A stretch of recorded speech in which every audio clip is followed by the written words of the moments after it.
नमस्कार, आप देख रहे हैं आर्या न्यूज और मैं हूं आपके साथ साक्षी जादौन। गृह मंत्री अमित शाह आज देर रात पूर्वोत्तर के 2 दिन के दौरे पर गुवाहाटी पहुंचे हैं। इस दौरान अमित शाह का स्वागत राज्य के मुख्यमंत्री सर्बानंद सोनोवाल ने किया। अमित शाह आज महापुरुष श्रीमंत शंकरदेव के जन्म स्थान के सौंदर्यकरण कार्यक्रम की शुरुआत करेंगे।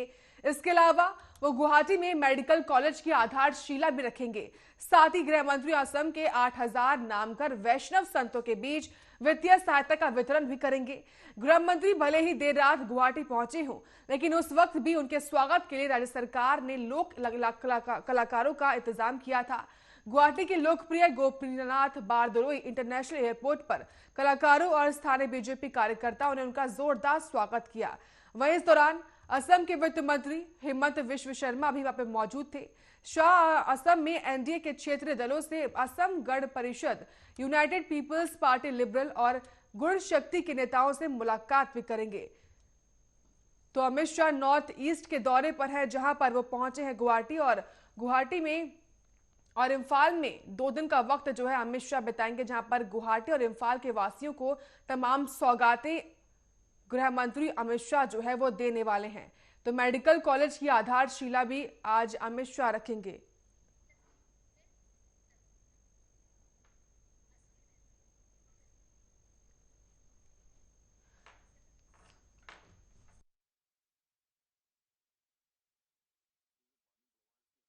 बातचीत करने के लिए संदीप दुबे हैं, बीजेपी नेता। संदीप जी, स्वागत है आपका। जी नमस्कार। संदीप जी, गृह मंत्री अमित शाह ने नॉर्थ ईस्ट की बागडोर संभाली है, जहां पर वो आज 2 दिन के दौरे पर पहुंचे हैं और साथ ही साथ इम्फाल वासियों को, नॉर्थ ईस्ट वासियों को खास तौर से तमाम सौगातें भी आज मिलने वाले हैं। क्या मायने निकाले इसके? देखिए, सरकार कृत संकल्पित है, प्रतिबद्धित है कि जो आम लोग हैं, जो सदियों से पिछड़े हुए हैं, उन तक बेहतर शिक्षा, स्वास्थ्य की व्यवस्था सुनिश्चित करने के लिए सरकार चाहती है कि हर संभव प्रयास हो। उसी प्रयास का नतीजा है कि इन अवसरों पे सरकार चाहती है कि वहाँ जो भी स्वास्थ्य क्षेत्र है, मेडिकल कॉलेज है, हर क्षेत्र में स्थापना हो और लोगों को उच्च शिक्षा और उच्च स्वास्थ्य का लाभ मिले। बिल्कुल। संदीप जी, हमारे साथ आसिफ रिजवी जी हैं। आसिफ जी, स्वागत है आपका।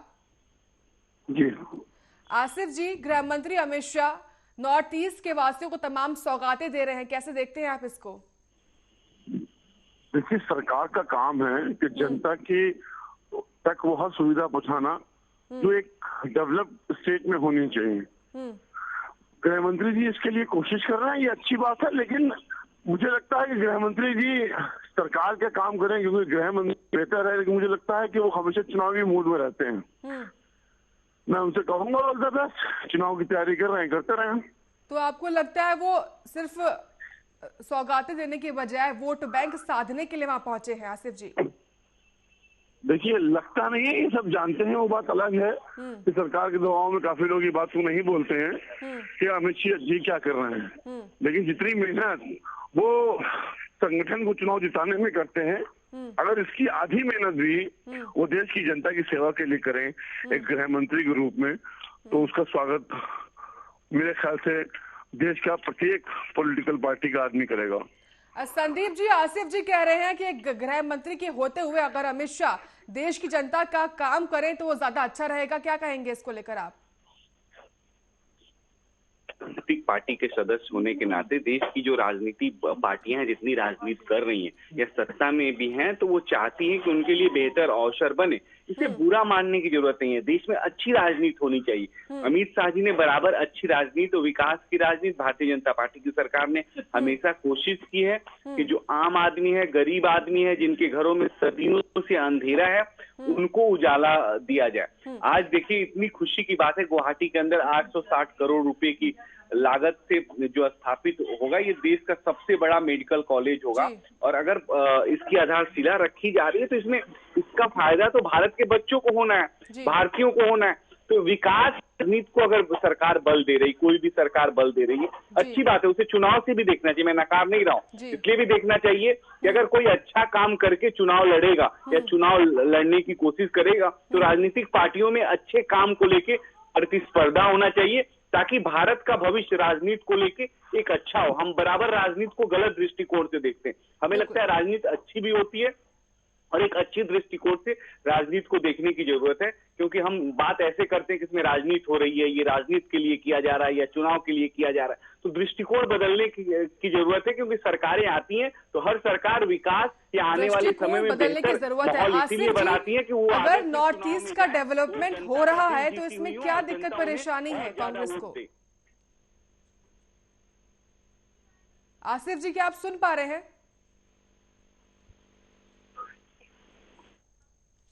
तो आसिफ जी से संपर्क टूट चुका है। संदीप जी, अगर नॉर्थ ईस्ट का डेवलपमेंट कर रही है बीजेपी सरकार तो इसमें विपक्ष को क्या दिक्कत आ रही है?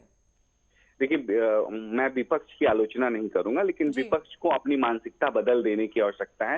विकास की आधारशिला हम सबकी जिम्मेदारी है। देश किसी एक व्यक्ति का नहीं है, देश सबका है और राजनीतिक प्रतिस्पर्धा इस देश में होनी बहुत आवश्यक है। चाहूंगी आसिफ जी हमारे साथ जुड़ चुके हैं। आसिफ जी, नॉर्थ ईस्ट का डेवलपमेंट किया जा रहा है तो क्या दिक्कत आ रही है विपक्ष को?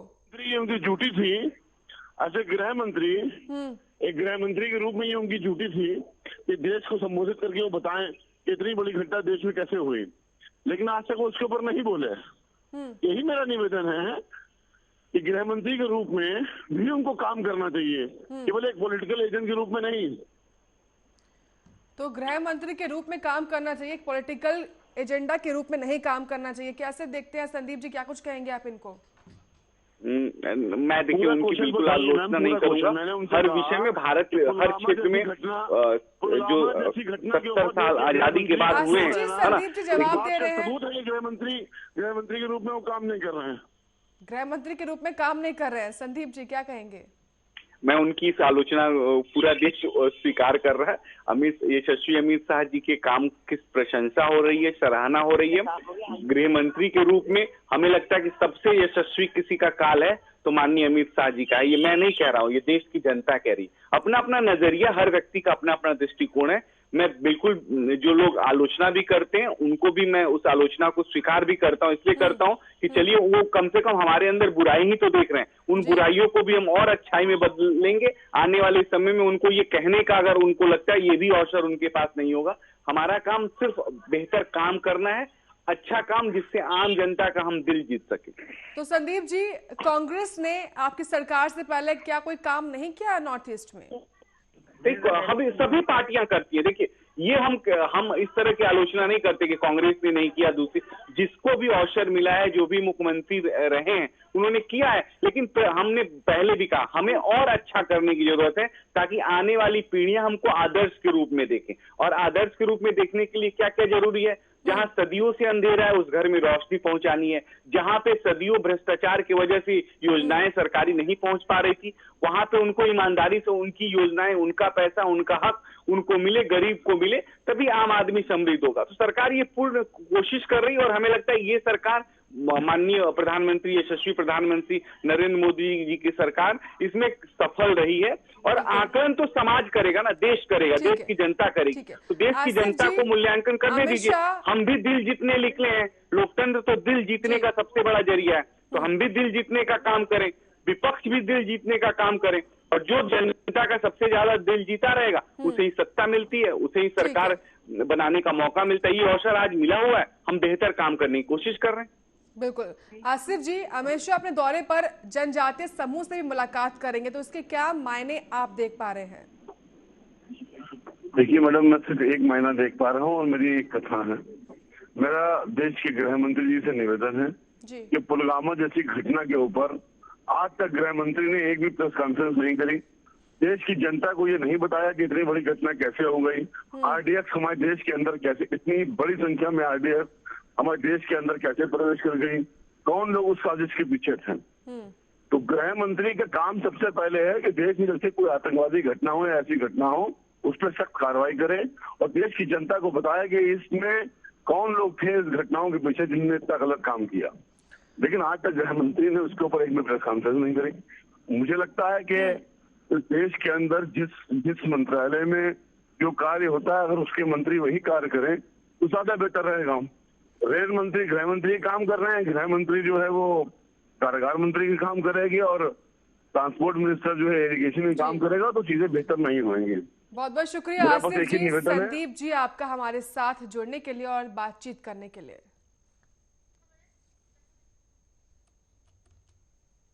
वहीं प्रधानमंत्री नरेंद्र मोदी आज जम्मू कश्मीर के लोगों को बड़ा तोहफा देने जा रहे हैं। प्रधानमंत्री जम्मू कश्मीर के लोगों के लिए सेहत स्वास्थ्य बीमा योजना का शुभारंभ करेंगे, जिसके तहत हर परिवार को 5 लाख रुपए तक का स्वास्थ्य बीमा मिलेगा। प्रधानमंत्री मोदी वीडियो कॉन्फ्रेंसिंग के जरिए सेहत स्वास्थ्य बीमा योजना का शुभारंभ करेंगे। इसके बाद प्रधानमंत्री लोगों को संबोधित भी करेंगे। एलजी मनोज सिन्हा भी मौजूदगी में जम्मू कन्वेंशन सेंटर में सुबह 11 बजे कार्यक्रम का आयोजन किया जाएगा। तो जम्मू कश्मीर के वासियों को आज प्रधानमंत्री मोदी जो है तमाम सौगातें और बड़े तोहफे देने वाले हैं, जहां पर आज सुबह 11 बजे ये पूरा वीडियो कॉन्फ्रेंसिंग के जरिए ये पूरा कार्यक्रम किया जाना है, जहां पर सेहत स्वास्थ्य बीमा योजना का शुभारंभ आज प्रधानमंत्री मोदी द्वारा किया जाएगा।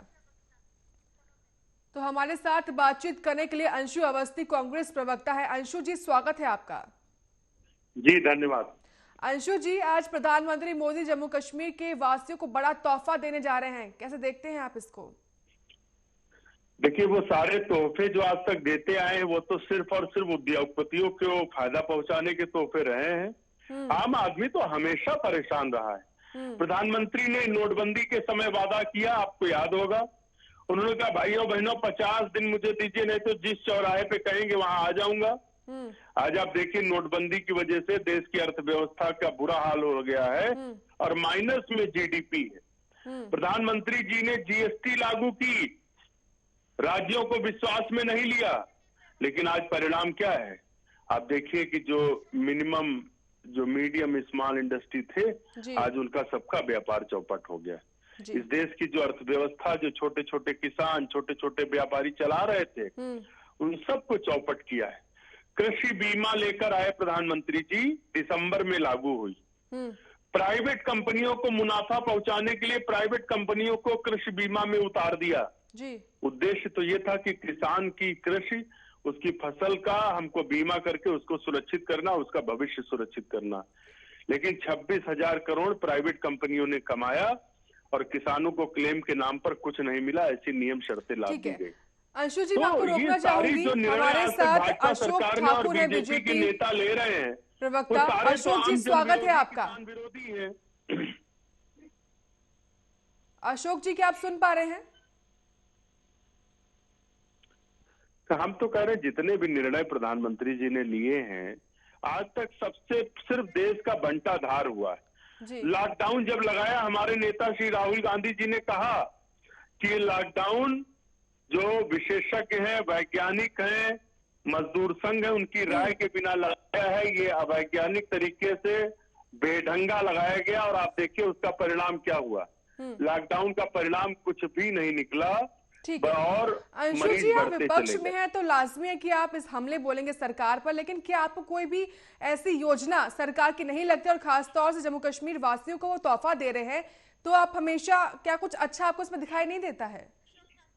नहीं, इस समय देश का किसान दिल्ली की सीमा पर 30 दिन हो चुके हैं, आज 31वां दिन है, लगातार डटा हुआ है 2 डिग्री टेम्परेचर में। क्या प्रधानमंत्री जी को उनको तोहफा नहीं देना चाहिए? प्रधानमंत्री जी तो एसी के टेम्परेचर में सो रहे हैं, बीजेपी के नेता तो एसी के टेम्परेचर में 25 डिग्री में 22 डिग्री में सो रहे हैं, लेकिन किसान तो बेचारा 2 डिग्री में। आज 45 किसानों का शहादत हो चुकी है उस आंदोलन में, लेकिन प्रधानमंत्री जी को दिख ही नहीं रहा, वो आंख बंद किए किसानों को सौगात भी दी है। मैं आपको रोकना चाहूंगी अंशु जी, हमारे साथ अशोक ठाकुर है, बीजेपी नेता। अशोक जी, स्वागत है आपका। जी नमस्कार। अशोक जी, आज प्रधानमंत्री मोदी जम्मू कश्मीर के वासियों को बड़ा तोहफा देने वाले हैं, क्या कुछ कहेंगे आप?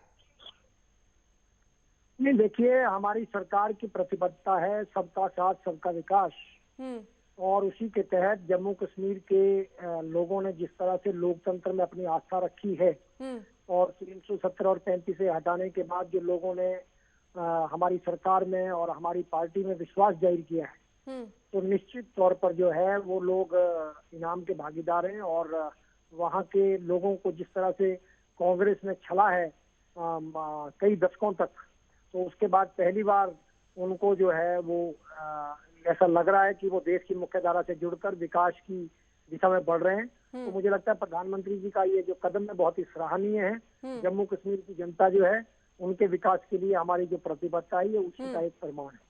तो कह सकते हैं अशोक जी, हाल ही में डीडीसी चुनाव भी हुए थे, तो एक तरीके से ये रिटर्न गिफ्ट है जम्मू कश्मीर के वासियों को प्रधानमंत्री मोदी का। नहीं, देखिए, इसको रिटर्न गिफ्ट तो नहीं कहेंगे हम, क्योंकि हम लगातार जम्मू कश्मीर के विकास के लिए प्रतिबद्ध हैं और वहां पर हमने भ्रष्टाचार और वहां पर जिस तरह से केंद्र सरकार के पैसे का दुरुपयोग होता था उस सबको रोक कर हमने उस जम्मू कश्मीर की रुकी हुई जो विकास की गति थी उसको आगे बढ़ाने का काम पहले से ही प्रारंभ किया था। उसी कड़ी में ये मुझे लगता है कि प्रधानमंत्री जी का एक और बड़ा कदम है जम्मू कश्मीर के लोगों को विकास के साथ जोड़ने का। जम्मू कश्मीर के लोगों को विकास के साथ जोड़ने का। हमारे साथ अंशु जी भी हैं। अंशु जी, क्या कुछ कहेंगे? प्रधानमंत्री मोदी जम्मू कश्मीर के वासियों का विकास करना चाहते हैं। देखिए, मैंने तो पहले ही कहा आपसे कि भाजपा सरकार ने आज तक जितने भी काम किए हैं उससे सिर्फ देश के लोगों का अहित हुआ है, नुकसान हुआ है। अगर ऐसा ना होता तो जो कांग्रेस सरकार के समय जीडीपी दहाई में थी, आज ये बीजेपी के प्रवक्ता और नेता आजकल अर्थव्यवस्था पर बात नहीं करते। जो जीडीपी दहाई में थी आज वो -23 में जाकर पहुंच गई। ये प्रधानमंत्री जी की 22 घंटे दिन रात मेहनत करने का नतीजा है। तो लगातार बीजेपी के नेता झूठ बोल रहे हैं, किसानों को गुमराह कर रहे हैं, किसानों को बांटने की कोशिश कर रहे हैं। अरे, जो बिल आपने अडानी अंबानी के दफ्तर में बनाया है उससे देश के किसानों पर मत थोपिए। नोटबंदी का भी ड्राफ्ट आपने अंबानी के घर में तैयार किया था, परिणाम क्या निकला? ठीक है, आपने कहा था कि जब जियो आया, जियो का प्रचार कर रहे थे प्रधानमंत्री जी। कोई भी मुद्दा होता है आप हमेशा मुद्दे को भटकाने का काम करते हैं। अंशु जी और अशोक जी, आपका बहुत बहुत स्वागत है हमारे साथ जुड़ने के लिए और बातचीत करने के लिए। तो आज जम्मू कश्मीर के वासियों को प्रधानमंत्री मोदी आज तोहफे की सौगात देने वाले हैं। वही खबरों में आगे बढ़ेंगे, बात करेंगे किसान आंदोलन की। जहां किसान आंदोलन का आज 31वां दिन है। लगातार किसान बॉर्डरों पर टिके हुए हैं और लगातार उनके द्वारा प्रदर्शन भी किया जा रहा है। कृषि कानून के खिलाफ किसान आंदोलन लगातार जारी है, जहां पर आज किसानों के आंदोलन का आज 31वां दिन है। तो संयुक्त किसान मोर्चा सिंघू बॉर्डर पर आज मीटिंग भी करने वाले हैं। और बता दें, दिल्ली में नए कृषि कानून के खिलाफ लगातार किसान आंदोलन कर रहे हैं और जिसको लेकर सरकार और किसान संगठनों के बीच गतिरोध बना हुआ है। इसी बीच किसानों के आंदोलन को 1 महीना भी पूरा हो चुका है और आज किसानों के आंदोलन का 31वां दिन है और किसान लगातार कृषि कानून को हटाने की मांग कर रहे हैं। इसके चलते संयुक्त किसान मोर्चा सिंघू बॉर्डर पर आज दोपहर 2 बजे मीटिंग भी करेगा, जिसमें प्रधानमंत्री मोदी के दिए गए भाषण और सरकार के भेजे गए चिट्ठी पर चर्चा होगी। इसके साथ ही किसानों के नए आंदोलन को और भी तेज कर दिया है। तो हमारे साथ बातचीत करने के लिए आशु चौधरी हैं, जो कि किसान नेता हैं। आशु जी, स्वागत है आपका। बहुत धन्यवाद। आशु जी, लगातार 31वां दिन हो चुका है आपके प्रदर्शन का और फिलहाल आज जो है मंथन भी किया जाएगा सरकार के चिट्ठी को लेकर, तो क्या कोई रास्ता निकल सकता है? ये नरेंद्र, ये जो है मोदी जी ने बुलाया है, मोदी जी कह रहे हैं अब कि बातचीत से रास्ता निकलेगा। और जब तक, मैं पहले से कह रहा था, जब तक मोदी जी नहीं बैठेंगे किसानों से बात करने के लिए रास्ता नहीं निकलेगा जी। बीच के लोग रास्ता नहीं निकाल सकते हैं।